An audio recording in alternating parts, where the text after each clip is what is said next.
Hello friends, आज का हमारा टॉपिक है वेयर कंडीशन। तो आज मैं आपको सिखाऊंगा कि वेयर कंडीशन का यूज़ कहाँ पे करना है और क्यों करना है।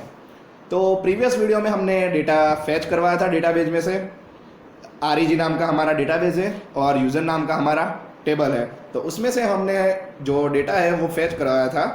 तो ये हमारा डेटा फैच हो रहा है select.php नाम की फाइल में, जो हमने पेज बनाया उसमें।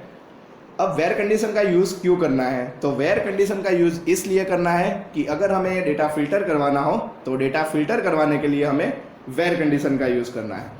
मान लीजिए एग्जांपल के लिए कि हमें आईडी यहाँ पर बहुत सारी है, 53 आईडी है। तो उसमें से जो 1 वाली आईडी है वही प्रिंट 1 वाली आईडी है उसकी रो प्रिंट करनी है। तो उसके लिए हमें वेयर कंडीशन लगानी होगी। या तो फिर हमें ऐसा डेटा फैच करवाना है जिसमें यूज़र नेम जो कॉलम है उसमें बहुत सारे डेटा है। एडमिन है, एडमिन @123 है, फिर एडमिन @1234 है। उसमें से हमें सिर्फ एडमिन जो यूज़र नेम है उसका ही डेटा चाहिए। तो उसके लिए भी हम वेयर कंडीशन का यूज़ कर सकते हैं। तो हमने select.php नाम की फाइल बनाई है जहाँ पर हमने पूरा डेटा फैच करवाया है। यहाँ पर select.php में हमने पूरा डेटा फैच करवाया है। अब वेयर कंडीशन कहाँ पर यूज़ करनी है?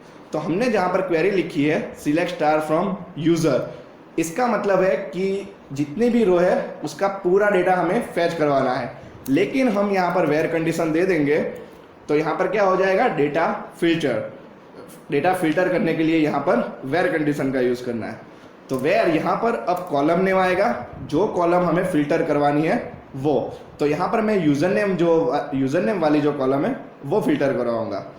तो यहाँ पर डेटाबेस में क्या है, कॉलम नेम यूज़र। तो where user is equal to, यहाँ पर सिंगल कोट्स में वैल्यू लिखूंगा। कौन सी वैल्यू?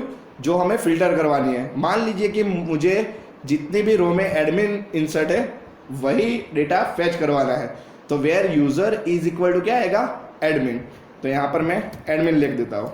अब 53 रो प्रिंट नहीं होगी, जिस रो में user is equal to admin होगा वही प्रिंट होगी। अब मैं यहाँ पर रिफ्रेश करता हूँ पेज को, तो यहाँ पर जितने में भी यूज़र एडमिन था, यूज़र नेम में एडमिन इंसर्ट करवाया हुआ है वही रो फैच हुई है।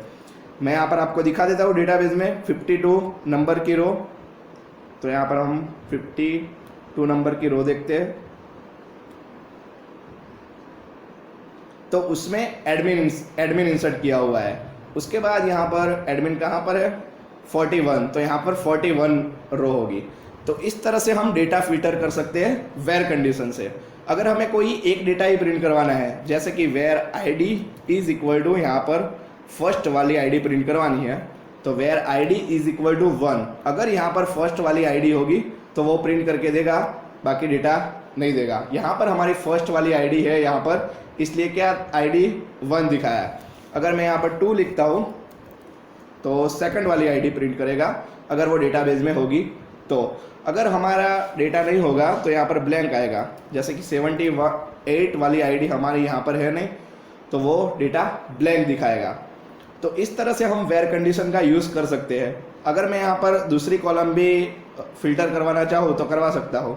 जैसे मान लीजिए कि यहाँ पर एड्रेस डाला हुआ है अहमदाबाद, तो यहाँ पर मैं where address is equal to Ahmedabad इस तरह से लिख सकता हूँ।